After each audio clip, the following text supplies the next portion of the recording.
Hello everyone, welcome back. Just my overcoming video. So this plant right here thankfully looks a lot better than it used to. Lots of little holes. These are the first set of peppers that I have that have not had holes in them. There's either some type of moths that are digging into them. I know there's several different bugs. Thankfully, the only thing that really saved this is getting a little bit colder and possibly some marigolds.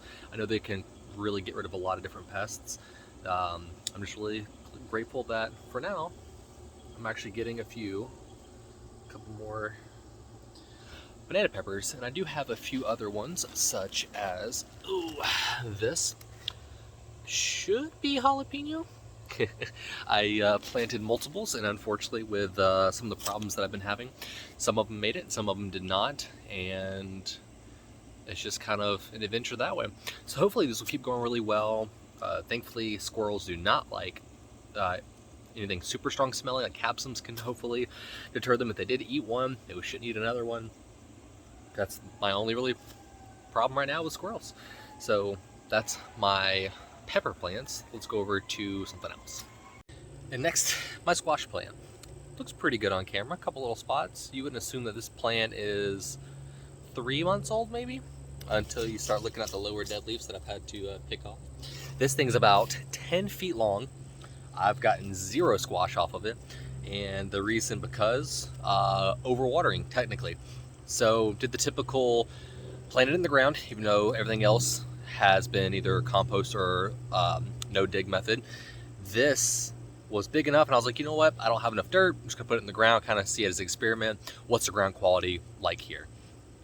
And I was letting it dry out an inch or two. I mean, I was going days between watering, and it was getting like 95, 97 degrees. The soil was drying out, and it just kept dying. And I know, what is it, blossom rot, or some version of rot, happens for multiple different things. It could be deficiencies, it can be underwatering, overwatering, infrequent waterings, and stuff like that.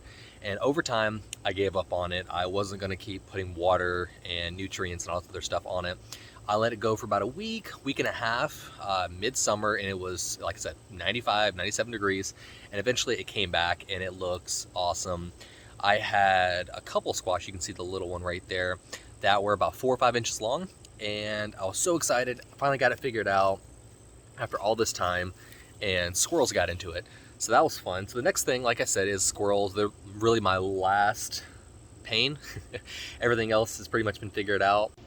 And then the last thing that's noteworthy, besides, like I said, all the seedlings just kind of dying and this kind of stuff, is my green bean plant.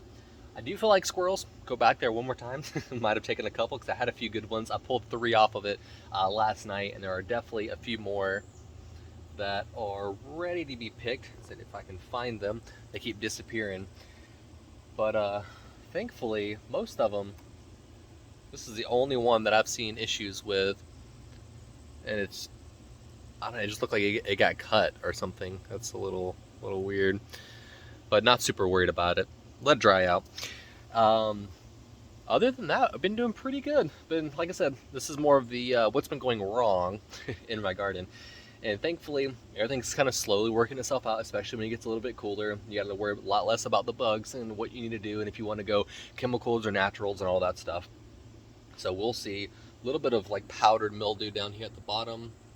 Not super worried about that because this plant does not have too much longer anyways.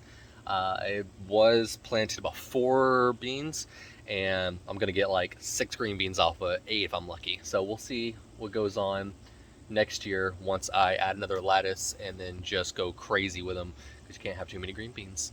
So for now, that's it. I will be starting a little bit of projects later, but hopefully nothing else goes wrong.